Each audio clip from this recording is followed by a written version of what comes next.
Well, the Heroes of the Storm America's Championships are done, and we have our winner. Not only are they going to BlizzCon, but they're also first place. I'm here with Cloud9 right now, the full team, talk about their win. All right, so you guys lost earlier in the tournament to Tempo Storm, and then you won now. So what happened this time that didn't happen last time? We used that time earlier in the tournament to basically learn their draft, because draft is actually incredibly important in this game. So we decided it was worthwhile to play our old meta in the first set in order to learn their new draft prioritization coming into the finals match. Okay. So this was somewhat of a planned decision to be like, okay, we're going to sort of lose, or we're going to decrease our chances at winning the first time in order to have a better success the second? We definitely didn't plan to lose, but we knew we were coming in with the same draft, and we wanted to learn more than we needed to win that set, knowing how the brackets worked out. All right, very good. And so did you guys always know that this was going to be the finals? Was it, or was there ever a chance for it? You can pass the mic around, too. We can get to everybody. Yeah, we pretty much knew this would be the finals, like 99%. Okay. And so now you guys will be going on to BlizzCon in just over a month.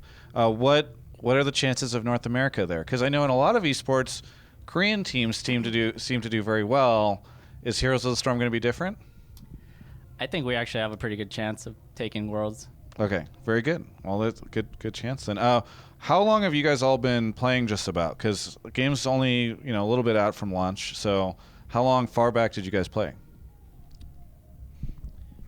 I think you probably won't find a team with as varied amount of time played as anywhere else. I've been playing since the very first wave of Technical Alpha, and the rest of these guys came in at various times. Like, Keon's been playing less than 6 months, I think, or around 6 months now. I mean, it's just, I don't know, everyone's different. Yeah. Are any of you guys new to, was this a huge deal being on stage for any of you guys? I know I've seen some of you at other tournaments, or was this just like, yeah, whatever, just another one of these?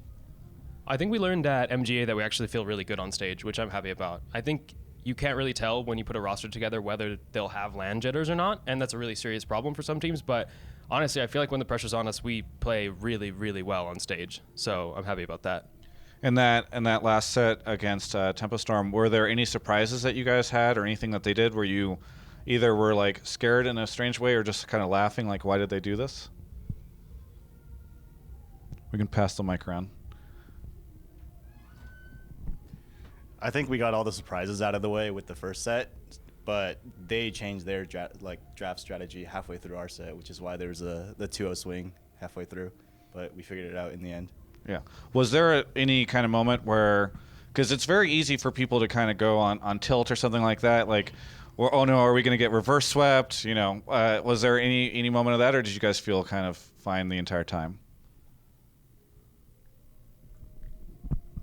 I felt really good going into the last game. I feel like we play better when our tournament lives are on the line, honestly. We reverse sweep them way more often than they come back from sets against us. So I think going into the last game, I was actually more confident than the earlier games because we locked down what we wanted to change for the draft.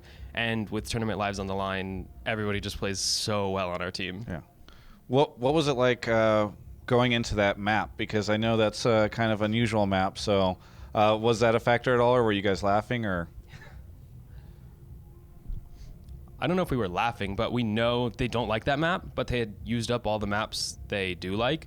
So when we were thinking about it and decided to take first pick and let them have map choice, it was like, all right, they can't take us to a map they're good at. There aren't any left. So we figured it would be Black Hearts, and it was, so everything went as expected. Yeah. So final question, what are you guys going to do over the next month and a half or so before BlizzCon? Train. Okay, very good. Well, hey, thank you guys so much for the interview. Congratulations again on your win. Looking forward to seeing you guys play in just over a month. For everyone else, you can check out the rest of our Heroes of the Storm coverage. Actually, is there anything that you guys would like to say to any of the fans out there? Yeah, I think we can all pretty much agree. Thanks to everyone who came out and supported us. I felt like Cloud9 had a really strong cheering section at this event. I mean, there were just tons of people who were rooting for us, and I was really happy about that. It was just really awesome to feel that energy from the crowd anytime big plays happened. Very good. Anything else that you're thinking off the top of your mind completely randomly? Yeah, shout out to our sponsors for Cloud9, G2A, Logitech, HTC, BenQ, LolWiz, Intel, Loot Crate,